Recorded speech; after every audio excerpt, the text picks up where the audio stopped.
আমরা এখন আছি বাংলাদেশের সবচেয়ে প্রাচীনতম বিহার সীতারকুট বিহারে।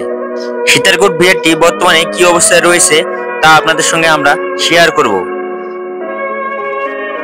আমরা এখন চলেছি বাংলাদেশের সবচেয়ে প্রাচীনতম বিহার সীতারকুট বিহারে। সীতারকুট বিহারটি বাংলাদেশের দিনাজপুর জেলার নবাবগঞ্জ উপজেলার গোলাপগঞ্জ ইউনিয়নে অবস্থিত। দিনাজপুরের বিরামপুর থেকে বাস বা সিএনজি যুগে নবাবগঞ্জ যেতে সীতারকুট নামক বাজার থেকে কিছুটা গ্রামের পথেই সীতারকুট বিহারটি অবস্থিত। বন্ধুরা, আমরা সীতারকুট নামক বাজারটিতে চলে আসলাম। এই বাজার থেকে কিছুটা পথ গেলে সীতারকুটে আমরা পৌঁছে যাব, আর অল্প কিছু সময়ের মধ্যে আমরা সীতারকুটে প্রবেশ করব। বন্ধুরা, ভিডিওটি ধৈর্য সহকারে দেখবেন, লাইক, কমেন্ট এবং সাবস্ক্রাইব করে দেবেন। চলতে চলতে চলে আসলাম বহুল আকাঙ্ক্ষিত সীতারকুট বিহারে, আর অল্প কিছু সময়ের মধ্যে আমরা সীতারকুট বিহারে পৌঁছে যাব।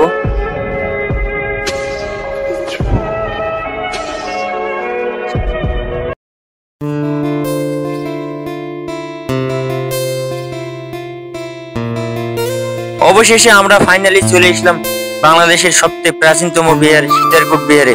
সীতারকুট বিহারের ঐতিহ্য ইতিহাস আপনাদের সঙ্গে আমরা শেয়ার করব। সীতারকুট বিহারের মোট 41টি কক্ষ রয়েছে। প্রাসাদের ঠিক উত্তর পাশেই 8টি কক্ষ, বাকি 3 দিকে 11টি করে কক্ষ রয়েছে। প্রত্যেকটা কক্ষই সমায়তনের ছিল। বিহারের বাইরের দেয়ালের পুরুত্ব 2.5 মিটার এবং ভিতরের দেয়ালের পুরুত্ব 1 মিটার ছিল। এই স্থানটির নাম সীতারকুট হওয়ার কারণ, রামের স্ত্রী সীতাকে যখন বনবাস দেওয়া হয়েছিল এই স্থানটিতেই সীতা আশ্রয় নিয়েছিলেন। সীতারকুটের নিকটবর্তী আশুলিয়ার বিলের মাঝখানে উঁচু ঢিপিতে বাল্মীকি বসবাস করতেন। সেখানে বাল্মীকি 7 কাণ্ডের রামায়ণ রচনা করতেন। এই প্রাসাদে সীতা বসবাস করতেন বলেই এই স্থানটির নাম সীতারকুট বা সীতারকুট বিহার। এছাড়াও স্থানীয়দের মধ্যে কিছু জনশ্রুতি আছে যে এখানে একটি হীরের কুড়াল পাওয়া গিয়েছিল, তবে প্রত্নতত্ত্ব অধিদপ্তরের দেওয়া তথ্যে কোনো উল্লেখ নেই। সীতারকুট বিহারটি প্রথম আবিষ্কৃত হয় 1968 সালে প্রথম খননের পর, তবে পরে 1972-73 সালে আবার খনন করা হয়। বর্গাকৃতির এই প্রাসাদটির দৈর্ঘ্য 65 মিটার এবং প্রস্থ 65 মিটার।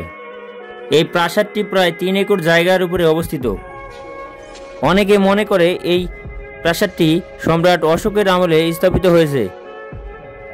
সাধারণত 5ম শতক খ্রিস্টীয় 5ম শতকে এই প্রাসাদটি স্থাপিত হয়। তার মানে আজ থেকে প্রায় 1500 বছর পূর্বে এই প্রাসাদটি স্থাপিত হয়। প্রাসাদের ঠিক দক্ষিণ দিকে কিছুটা দূরে 5টি বারান্দা সহ কক্ষ পাওয়া যায়। পণ্ডিতদের ধারণা সেই কক্ষগুলো শৌচাগার হিসেবে ব্যবহৃত হতো।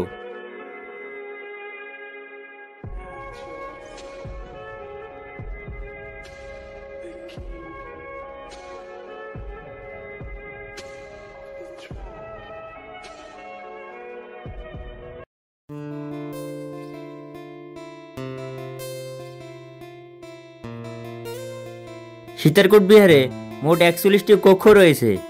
এর উত্তর বাহুতে 8টি কক্ষ এবং বাকি 3 দিকে 11টি করে কক্ষ রয়েছে। প্রাসাদের উত্তর বাহুতে রয়েছে 1.83 মিটার প্রশস্ত প্রবেশপথ। সেই প্রবেশপথটি আজও দৃশ্যমান রয়েছে।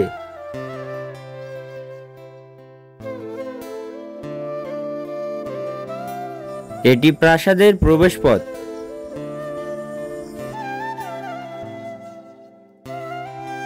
কক্ষগুলো অনেক সুন্দর এবং মনোমুগ্ধকর।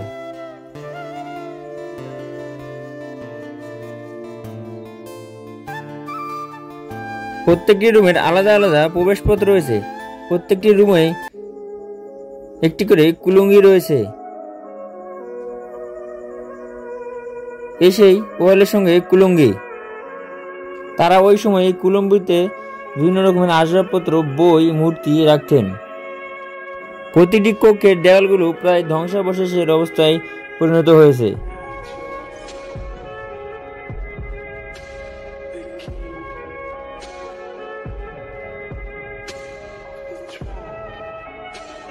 প্রতিটি কক্ষের সামনে একটি টানা দেওয়াল রয়েছে। এটি একটি বারান্দার দেওয়াল। অবশেষে ভিডিওটি এখানেই শেষ করলাম। সকলে ভালো থাকবেন আমার এই চ্যানেলটি লাইক, কমেন্ট, সাবস্ক্রাইব করে দিবেন। পাশে থাকা বেল আইকনটি বাজিয়ে দিবেন পরবর্তী ভিডিওর জন্য।